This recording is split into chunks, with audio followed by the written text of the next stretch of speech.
நீங்க எங்க இருக்கீங்க? பின்னாடிதான் இருக்காங்க. வெற்றிவேல் முருகனுக்கு, வீரவேல் முருகனுக்கு, சக்திவேல் முருகனுக்கு அரோகரா. கண்டனுக்கு கடமனுக்கு அரோகரா, முருகனுக்கு அரோகரா, அரோகரா, அரோகரா.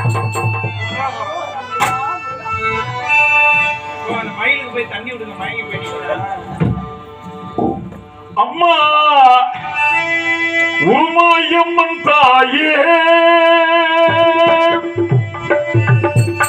புளியம்பட்டி நாயகியே, உருமனசாமியோடு சாயர்து கொட்டை சுவாமியோடு என் முன்னே வருவாய்.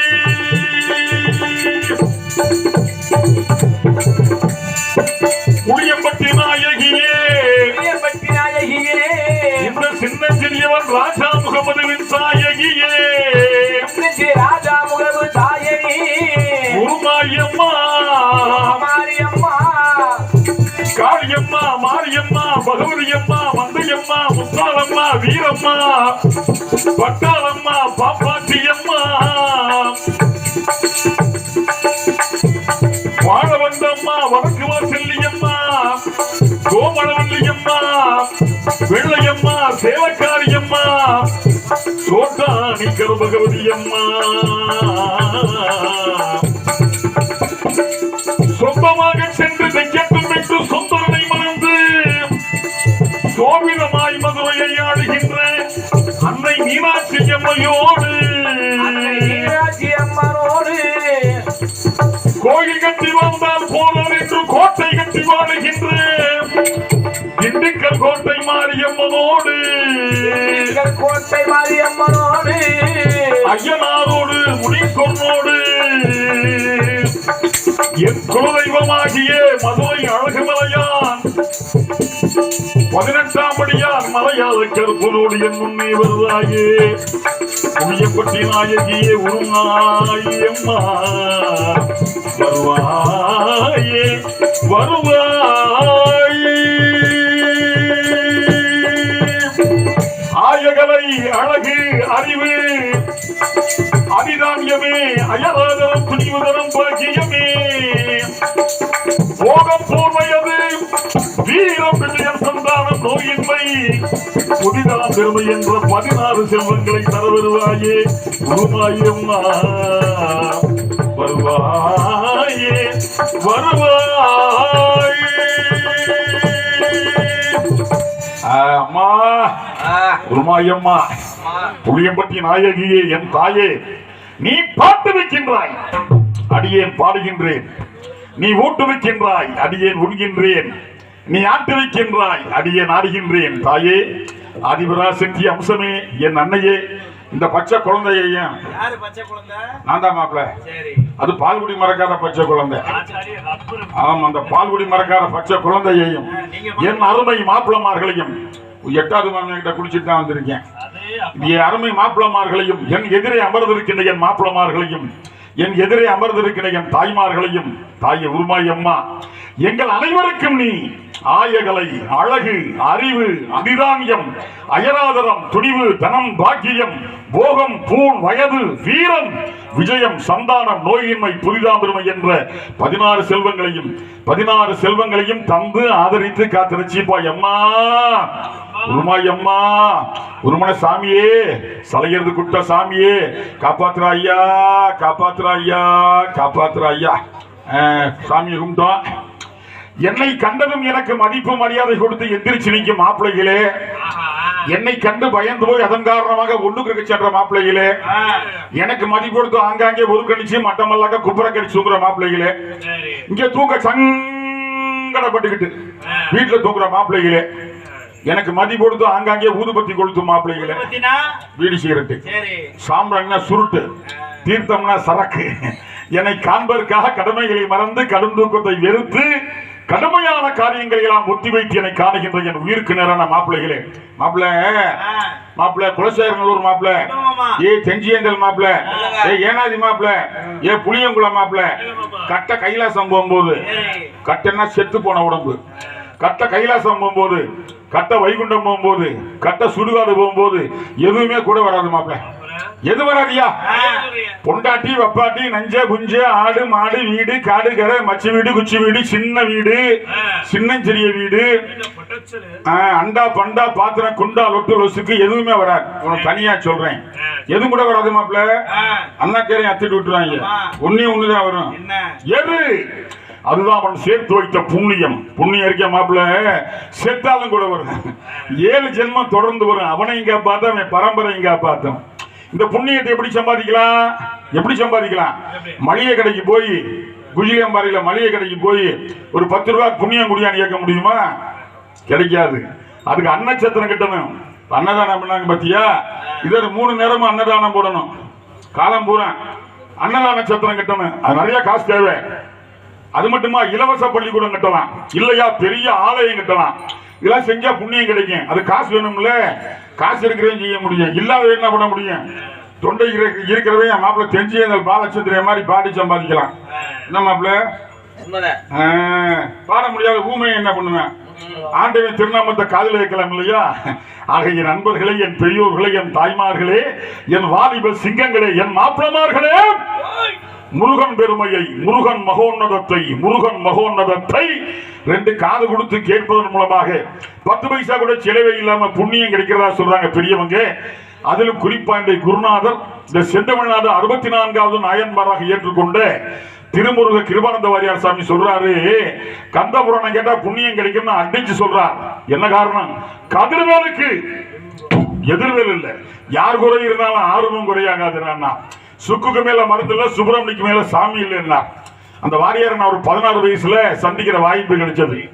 திண்டுக்கல் செங்குறிச்சி திருமலைக்கேணி முருகன் கோயில் கும்பாபிஷேகம். அங்கே நான் எம்எஸ்பியில திண்டுக்கல்ல படிக்கும் போது என்னுடைய வாத்தியாருக்கு எனக்கு சண்டை. அவர் பெரிய கந்தபுராண உபன்யாசகர், ஸ்கூல் தமிழ் பண்டிட்டு பேர் துர்ராஜ். 2 பேர் கந்தபுராணத்துல சண்டை வந்துருச்சு. பஞ்சாயத்து வாரியார்கிட்டே போயிருச்சு. எல்லாத்தையும் கேட்ட வாரியார் சொன்னார், ராஜா முகமது நீ சொன்னதுதான் சரின்னார். என் பேர் ராஜா முகமது இல்லையா, என் பேரு ஷேக் சாகுல் ஹமீதுன்னு. இனிமேல் உன் பேர் ராஜா முகமது, நீ முருகே மாதிரியே இருப்ப, நீ மயிலேறும் ராவுத்தேன், நீ முருகே மாதிரியே இருப்பேன்னார். நான் துணுக்க பையன் எங்கிட்டயா முருகே மாதிரி இருக்கிறதுன்னு நான் சொன்னா பழிக்குமியான்னாரு. பழிச்சிருச்சு. 2 மாசம் முருகனை வேஷம் கட்டி விட்டாங்க என்னைய. என் குருநாதர் ராக்கெட் ஜெயபாலன் என்னை வேஷம் கட்டி விட்டாங்க. ராக்கெட் ஜெயபாலன் நம்ம கீதப்பிரியா மாமனார். போன வாரியார்ட்ட, சாமி நீங்க சொன்னது பழிச்சிருச்சு, முருகனா வேஷம் கட்டிட்டேன், நான் என்ன செய்ய, எனக்கு என்ன உத்தரவுன்னு. ராஜா முகமது நீ முருகனா நிற்கும் போது கொஞ்சமாவது கந்தபுராணம் சொல்லியான்னா. ஏன் நான் கந்தபுராணம் சொல்லணும்னு கேட்டேன். சொன்னா உனக்கு முன்னியம், கேட்கிற ஊருக்கு முன்னியம்னா. கதை மாதிரிதானே யாருக்கு எப்படியா புண்ணியம் கிடைக்கும்னு. அப்படி சொல்லாத ஐயா, அப்படி சொல்லாத, உனக்கு அனுபவத்துல தெரிய வரும்னா. பிறந்தது முஸ்லீம் வீட்டுல, கப்பே ஒரு கிராமத்துக்கே சொந்தக்காரன். என் பாட்டை கதையெல்லாம் பெரிய கதை. நான் திண்டுக்கல்ல ஒரு ஐயர் வீட்டில் வளர்ந்தேன். அந்த ஐயர் திண்டுக்கல்ல பெரிய கோடீஸ்வரன். அங்குலாஸ் முத்தியா பிள்ளைக்கு மிருதங்காரனா இருந்தான். 2 பொண்டாட்டி பிள்ளை இல்ல. வீடு பூரா புராண புத்தகம் நிறைஞ்சு கிடக்கு, நூல் நிலையம் மாதிரி. அந்த பெரிய சங்கீதம் மேத. நான் அங்கே வளர்ந்த காரணம் புராண இதிகாச சங்கீதம் பூரா விரல் நுனியில. இப்ப நான் கேட்டேன், ஏன் நான் கந்தபுராணம் சொல்லணும்னு சொன்னா, உனக்கு புண்ணிய ராஜா முகமது ஊருக்கு புண்ணியம்னா. இன்னைக்கு கந்தபுராணம் சொல்லுவேன். என்ன மாப்பிள்ள, நான் நம்பல. ஒரு 32 வருஷம் முன்னாடி மதுரை திருவாரூர் நாடகம் ஆடும் போது கையால் விளங்காம போச்சு. மதுரை வைத்தியம் கை விட்டான், கேரளா வைத்தியம் கை விட்டான். எதுக்கு சோட்டா நிக்கிற பகவதி கோயில் அரபிக்கடல் திபுன்னு அடிச்சுக்கிட்டு இருக்கு. பகவதி என்னை எல்லாரும் கைவிட்டாங்க. எத்தனை ஊர்ல மேல பாடி இருப்பேன், எல்லா அம்மனு நீ தான். 5.5 கட்டிக்கு வீர ஒருத்து பாடி இருப்பேன். நான் வீம்புக்கு புளியங்க அதிங்கிறவன். விருந்து மருந்து 3 நாள். 4வது நாள் பார்த்தேன் கையால் வரல, கல்ல கட்டிக்கிட்டு இந்த கடல்ல விழுந்துருவேன். 4வது நாள் கையால் வந்துருச்சு. அந்த வைத்தியம் கைப்பிடிச்சு பார்த்தான். ஆஹா, நாடி அடிக்கிறது எந்த ஆச்சரியம், என் மருந்தவங்களை குணமாக்கல ஐயா, ஒரு சக்தி குணமாக்கி இருக்குன்னா கந்தபுரம் சொன்ன புண்ணியம் அது. இன்னைக்கு கொஞ்சம் சொல்றேன். என்ன சொல்லுவோம், கந்தபுரம் உற்பத்தி கண்ட சொல்லுவோம் மாப்பிள்ள. முருகன் பெருமை, முருகன் பிறந்த கதை அது. கந்தபுராணத்துல ஒரு 5 நிமிஷம் கேட்டு புண்ணியம் சம்பாதிங்க. ஊழாங்காலி முழக்காங்காலி கிணக்காங்காலிக்கு 5 நிமிஷம் ஓய்வு. வயக்காடு கண்ணி பாய்ச்சிட்டு வாங்க. போகலையா? மோட்டர் ரிப்பேரா? சரி, கேட்டு புண்ணியம் சம்பாதிங்க. மாப்பிள்ள 3 அரக்கங்க இருந்தாங்க. சூரபத்மன், தாருகன், சிங்கமுகன். இந்த 3 பேரும் அவங்களை சேர்ந்து செய்யற கொடுமைகளை தாங்க மாட்டாம எல்லாருமே எல்லாரும் 30 கோடி தேவர்களும் 48,000 முனிவர்களும் ஒன்னா சேர்ந்து வந்து எங்க அப்பா அம்மா பார்வதி பரமேஸ்வரன் காலில் விழுந்து கும்பிட்டு, பரமேஸ்வரா பரமேஸ்வரி, இந்த 3 அரக்கங்க செய்யற கொடுமைகளை தாங்க முடியல, அதனால எல்லா அரக்கர்களையும் கொன்று எங்க எல்லாரையும் காப்பாத்துங்க ஐயான்னாங்க. எப்பயும் சொன்னார் ஈஸ்வரன், இந்த 3 அரக்கங்களுக்கு வரம் கொடுத்தது நான் தான், நானே வரத்தை கொடுத்துட்டு நானே கொள்வது நல்லா இல்லையா, வேற வழி இருந்தா சொல்லுங்க போது எல்லாரும் சேர்ந்து சொல்றாங்க, ஆதியும் நடுவும் ஈரும் அருவமும் உருவம் பொப்ப ஏதுவும் வரவும் போக்கும் இன்பம் துன்பம் கடந்து வேதமெல்லாம் வியாபித்து இருக்கின்ற சர்வேஸ்வரா, ஓர் குமாரன் தன்னை நீதர வேண்டும் நின்பால் நின்னையே நிகர்க்க அப்படிங்கிறாங்க. இது கந்த புராணம். அப்படின்னா என்ன கருத்தம்? ஆண்டவா பரமேஸ்வரா, நீங்க இந்த அரக்கங்களுக்கு உள்ளாவிட்டாலும் பரவாயில்லையா, உங்களுக்கு சமமா ஒரு குழந்தை கொடுத்து அந்த குழந்தை பிரியாளாகி எல்லா அரக்கர்களையும் கொண்டு எங்க எல்லாரையும் காப்பாத்துட்டீங்கய்யான்னாங்க. சரின்னு சொன்னப்ப ஈஸ்வரன் அவருக்கு 5 முகங்கள், ஈஸ்வரனுக்கு 5 முகம். அதான் அது செய்யற தொழில் தான் 5 தொழில். வடநாட்டுக்காரன் பஞ்சகிருத்தியம் அப்படிமா, அதுதான் படைத்தல் காத்தல் அழித்தல் மறைத்தல் அருளல் அப்படிமாங்க. வடநாட்டுக்காரன் என்ன சொல்லுவான்? சிருஷ்டி சிதி சம்ஹாரம் திரௌபம் அனுகிரகம் சொல்லுவான். அந்த 5 முகத்தோட 6ஆம் முகமா அதோ முகங்கிற முகத்தையும் சேர்த்து 6ஆம் முகமாக்கி அந்த 6 முகத்தில் இருக்கிற நெற்றிக்கல்ல இருந்து மூலாதாரம் சிவாதிட்டானம் மணிபுரகம் விசுத்தி அநாகதம் ஆக்கை என்ற 6 அக்னி புலங்களை வெளியிட்டார். இந்த 6 அக்னியை வெப்பனாங்க மாட்டாம எல்லா லோகங்களும் நடுங்கின, எல்லா உயிர்களையும் விட்டேஞ்சவார் என்று ஓட்டம் முடித்தன. சுருக்கமா சொல்ல போனா நம்ம எல்லாரும் காப்பாற்றுற ஆதிபராசக்தி அம்சம் காத்தா பராசக்தி, அவளே காலில் போட்டிருக்கிற சிலம்பு செதறி விழுகிற அளவுக்கு ஓட்டம் முடிச்சு கோயில்ல பயந்து ஒளிஞ்சு உட்கார்ந்துட்டான். எங்க அம்மா விற்காதவங்க என்ன மற்றவங்க என்ன ஆகிறது? மறுபடியும் எல்லாரும் இப்ப ஈஸ்வரன் கிட்ட ஓடி வந்து, ஈஸ்வரா அரக்கெங்க தொழுவாங்க மாட்டாம நாங்க அத்தனை பேர் உங்ககிட்ட ஓடி வந்தா நீங்க அதுக்கு மேல இந்த அக்னி விட்டு பயமுறுத்துறீங்களே நியாயமா என்று கேட்கும் போது அப்ப ஈஸ்வரன் சொன்னாரப்பா, இந்த உலகினிலே இந்த லோகத்திலே எந்த ஒரு நல்ல காரியம் நடந்தாலும் சரி கூட ஒரு கெட்ட காரியமும் நடக்கும். இது உலகத்தை பிடிச்ச சாபம். நல்லதை கேட்கணும்னாலும் நல்லதை பார்க்கணும்னாலும் நல்லதை பேசணும்னாலும் நல்லதை செய்யணும்னாலும் எல்லாருக்குமே கொடுத்து வைக்காது, அது கிடைக்கிறவங்க தாண்டா கிடைக்கும் என்று சொல்லி அந்த அக்னிகளை வாங்கி அக்னி பகவான் கொடுக்க, அக்னி பகவான் வாயு பகவான் கைமாத்த, வாயு பகவான் ஆகாய கங்கையை விட ஆகாய கங்கை அந்த அக்னி பிளவுகளை என்னுடைய சரவண பொய்கையில் சேர்க்கவே, சரவண பொய்கையிலே அடியே 6 குழந்தைகளாக 6 தாமரை மலர்கள் பிறந்தேன். நான் பிறந்தேன். போதும், உற்பத்திக்கான ரொம்ப சொன்னா இருக்கேன். நம்ம கதைக்கு வருவோம் மாப்பிள்ள. நான் ஏன் அங்க நிக்கிறேன்? நான் ஏன் அங்க நிக்கிறேன்னா என் மாமனார் நிக்கிறேன்யா. யாரியா என் மாமனாரு? கோபாலகிருஷ்ணன், பெருமாள், அழகரு என் மாமன் தான்யா. உங்க எல்லாருக்கும் ஒரு சாமி, எனக்கு மட்டும் மாமன். அது எப்படி மாமன் எனக்கு மட்டும்? அதாவது எங்க அம்மா இருக்கால மீனாட்சி, மதுரையில் கல்யாணத்தன்னைக்கு எங்க அப்பன் கிட்ட சொல்றா, இந்த பாருங்க எங்க அண்ணன் அழகரு வந்து மாலை எடுத்து கொடுத்தா தான் நான் கல்யாணம் பண்ணிக்குவேங்கிற மீனாட்சி. எப்பயும் ஈஸ்வரன் சரிங்கிறாரு.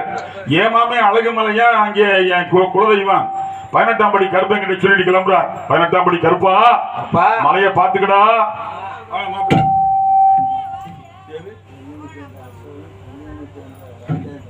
வெள்ளியனை சேர்ந்த அசோகன் ராஜேந்திரன், வெள்ளியனை சேர்ந்த மாப்பிள்ளைய வெள்ளியனை அசோகன் ராஜேந்திரன் இருவருமே சேர்ந்து என் கல்யாணத்துக்கு 100 கோடி மொழி வச்சிருக்கிறாங்க. மாப்பிள்ளைய 16 பெற்று பெருவாழ் வாழ்க்கை வாழ்த்துகின்றேன். நல்லா இருக்க மாப்பிள்ளைகளை. அப்ப என் மாமே சொல்லிட்டு வர்றார், கருப்பா அழகுமலையை பாத்துக்கடா, கோயிலையும் பாத்துக்க, நான் மதுரை போயிட்டு வரேன்னு வர்றார். வந்து டிண்டாங்கி இறங்குறாரு ஆத்துக்குள்ள. நான் அப்புறம் சொல்றேன், மாப்பிள்ளையை சந்திக்கும் போது சொல்றேன். இறங்கும் போது என்ன ஆகுது, அங்க உள்ள ஒரு தவக்கால முனிமை இருந்தான், மண்டூக மகரிஷி. அவனுக்கு சாப விமோசனம் கொடுக்கிறார். முகூர்த்தம் தவறுது. எங்க அப்ப ஈஸ்வரன் பாக்குறார், தானே ஒரு அழகரா மாறி தானே மாலை எடுத்து கொடுத்து தானே கல்யாணம் பண்ணிக்கிறார். பாக்குறாரு மாமே அழகர் மாமே, நம்ம இல்லாம தங்கச்சி கல்யாணம் பண்ணிக்கிட்டா இவன் மூஞ்சிலே முடிக்கப்படாதுன்னு மேற்க போகாம கிழக்க வர்றார். மேற்க போனா மீனாட்சி அம்மன் கோயில், கிழக்க வந்தா வண்டியூர், மதுரை வண்டியூர். வண்டியூர்ல யார் இருந்தது? என் சொந்த அக்கா இருந்தா. என் அக்கா யா துலுக்கச்சி நாச்சியாரு, முஸ்லீம் பொம்பளை, டெல்லி பாதுஷா மக இளவரசி. அங்க வந்த காரணம் பெரிய கதை அது. அவகிட்ட வந்துடுறாரு, கருகமணி தாலியோட வருவார். முஸ்லீம் கட்டுறது கருகமணி தாலி, மற்றவங்க கட்டுறது மஞ்சள் தாலி. வந்து தாலி கட்டி 3 நாள் சந்தோஷமா இருந்துட்டு திரும்ப தல்லாக்குள்ள வருவார். பூரா போய் விளக்க மாத்திரம் அடிப்பாங்க அவரை. ஏன்டா துலுக்கச்சி வீட்டுக்கு போயிட்டு வந்தேன்னு பல காலம் அடிச்சுக்கிட்டே இருந்தாங்க. கோபாலகிருஷ்ணன் என் மாமனை பார்த்தாடியா, என் மாமை திருமண நாயக்கர் ராஜா வந்தார். டேய் ஏன்டா பெருமாள் விளக்கு மாத்திரம் அடிக்கிறீங்க? இது ஐதீக நாங்க காலங்காலமா அடிச்சுக்கிட்டு இருக்கோம் அப்படின்னாங்க. அவர் சொன்னார் திருமண நாயக்கர், டேய் எங்க வேணாலும் போயிட்டு வர்றதா அவர் விருப்பம்டா, அதுக்காக விளக்கு மாத்திரடா அடிப்பீங்க, ஒண்ணு செய்யுங்க, மாத்த முடியாதுன்னா பூப்பழக்கில் தூக்கிட்டு வந்து பூச்செண்டால அடி கொடுங்கடான்னா. இன்னைக்கு வரைக்கும் மாமியை பூச்செண்டால தான் அடி வாங்குறான் என் மாமன் கோபாலகிருஷ்ணன் கள்ளழகர். அப்ப எனக்கு மாமன் தானே. அந்த மாமன் 2 பொம்பளை பிள்ளைய பெற்றார் எனக்காக. எதுக்காக பெற்றாரு? அவர் கையில ஒரு ஆயுதம் வச்சிருந்தார், சக்கராயுதம். ஏவுனார்னா உலகங்கள் அப்படித்தான். இந்த மூணார்க்கிங்க இருந்தாங்கல்ல, சூரபத்மன், தாரகன், சிங்கமுகன், தாரிகை மேல ஏவுனார், தாரிகை மேல ஏவுனார். அவன் நோக்கனாபி கையில பிடிச்சு கழுத்துல மைந்தன் செய்யும் மாதிரி போட்டுட்டான். ஆகா சக்கரை பறிபோச்சேன்னு நினைச்சார். நான் பிறந்தேன். அந்த தாரகன் ஒரு தட்டு கட்டி சக்கராயத்தை வாங்கி என் நெஞ்சு மேல வச்சு கொண்டு வந்தேன். மாமன் சாமான் இல்லையா ஐயா, மரியாதை மாமா, அழகர் மாமா, கோபாலகிருஷ்ண மாமா, இந்தங்க மாமா உங்க சக்கராயுதம்னு. ஆஹா என் மாப்பிள்ளை இதயத்தை மேல வச்சு கொண்டு வர்றான். என்னடா என் மேல பாசம். அதான் திருச்செந்தூர் முருகனுக்கு நெஞ்சில சக்கராயுதம் வச்சிருக்கும். ஆனந்த கண்ணீர் வடித்தார். ஆனந்த கண்ணீர்னா கண்ணு ஒண்ணுதான்.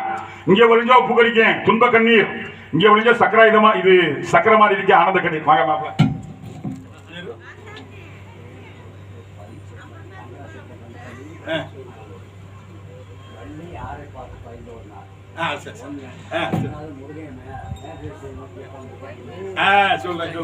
சொல்றேன் எல்லாத்துக்கும் சொல்றேன். குளத்தூரை சேர்ந்த என் அருமை மாப்பிள்ளை தங்கராஜ் என்ற பழனிசாமி. என்ன மாப்பிள்ள அவர் 50 கோடி மொய் வச்சிருக்கிறாரு. அப்ப இங்க விளைஞ்ச சக்கரை மாதிரி இனிக்கும். இது ஆனந்த கண்ணீர். அந்த ஆனந்த கண்ணீர்ல இருந்து அமிர்தவல்லி சுந்தரம் 2 பொம்பளை பிள்ளை பிறந்தாங்க. 2 பேர் என்னைய கல்யாணம் பண்ணிக்கணும். நான் போய் வரம் கேட்டேன், என்னப்பா வேணும்னு. முருகா நாங்க 2 பேரும் உங்களையே கல்யாணம் பண்ணிக்கணும் அப்படின்னு 2 பேரும் கேட்க. அமிர்தவல்லி என்ன பண்ணா பட்டினியா விரதம் இருந்தா. இவன் 3 நேரமும் தின்னுபிட்டு நல்லா விரதம் இருந்தா சின்னவ சுந்தரவல்லி. அமிர்தவல்லியை நான் தெய்வீகனாக திருப்பரங்குன்றத்திலே மனமுடித்தேன். சின்னவளாகிய வள்ளிநாயகமான இப்ப என் அருமை கண்மணி மதுரை கலையரசியை மனம் புரிய வேண்டிய காலகட்டத்திருக்கின்றேன். அதுக்கடுத்து அருமை மாப்பிள்ளை செம்மணிப்பட்டி மாப்பிள்ளை ஜெயபார்த்தன் வந்து கொண்டிருக்கின்றார். மாப்பிள்ளை சந்திப்போம். என்னுடைய குருநாதர் கட்டளையிட்டவாறு பலகாலம் நான் கந்தபுரம் சொல்லி வருகின்றேன். எல்லா ஊரும் நல்லா இருக்கு. நீங்கள் நல்லா இருங்க மாப்பிள்ளைகளா, நல்லா இருங்க மாப்பிள்ளைகளா, நல்லா இருங்க மாப்பிள்ளைகளா, நல்லா இருங்க மாப்பிள்ளைகளா. 16 பெற்று பெருவாழ் வாழ்க.